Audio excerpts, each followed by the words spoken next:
दिनैनि भिडिअखौथ' इन्ट्र भिडिअ आरो थाम्बनेल आरो टाइटेलाव नायनानै मिन्थिखाबाय जानो हागौ आरोना लोगोफोर दिनैनि भिडिअआ मानि सायाव। मानो होनोब्लाथ' दा माने एखेबारे बे भिडिअ माने बे मिउजिक भिडिअआ माने ट्रेन्डिंआव सोलिलायबाय आरोना माने फेसबुकआव माने एखेबारे स्क्रल खालायलांबानो माने बेल' फैयो आरोना। बेखायनो माने दा माने आं बे भिडिअखौ माने मोनसे आपडेट भिडिअ लाना फैदों आरोना। आरो माने दाथ' माने गरम बोथोरा दा माने स्टार्ट जाहांदोंसो आरोना। बेयावनो माने बेफोरबायदि फैखोला फैखोलि जाहांबायानो आरोना लोगोफोर। ओमफ्राय आरोथ' माने गरम बोथोर जाथारबाथ' माने दा माबायदि जाबावगोन बेखौथ' बुंनो हाला आरोना। माने गरम बोथोर मोनफैबासो मिथिसिगोन। बिदिब्ला सोरबाफोर जुदि आंनि इउटुब चेनेलाव गोदानै फैदोंबा अननानै लाइक कमेन्ट शेयार आरो साबस्क्राइब खालामनानै लाखादो आरोना लोगोफोर। मानो होनबा गरम बोथोराव धामाका अफार जाखागोन ना लोगोफोर। बेखायनो माने साबस्क्राइब खालामना लाखादो आरोना लोगोफोर। बेबायदिबा नैबे भिडिअ क्लिपखौ नायनानै लाग्रोदो आरोना।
दिनैनि आपडेट भिडिअआ बेखिनियानोमोन आरोना लोगोफोर। ओमफ्राय सोर सोर नायनानै माबायदि नुदों कमेन्ट खालामना खिथाहरदो आरोना।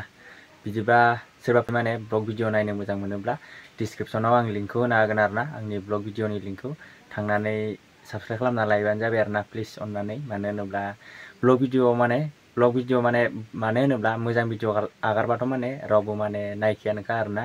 बेनिखायनो माने एसे गाज्रि भिडिअ आगारबासो माने बयबो नायो आरोना। बेखायनो माने मोननै चेनेल खुलिना लानाय जादों आरोना लोगोफोर। ओमफ्राय बेफोरबायदिनो गोदान गोदान आपडेट मोननो थाखाय आंनि मनजय बर' अफिसियेल इउटुब चेनेलखौ साबस्क्राइब खालामना लादो आरोना लोगोफोर। बिदिब्ला दिनैनि भिडिअआ बेखिनियानोसै।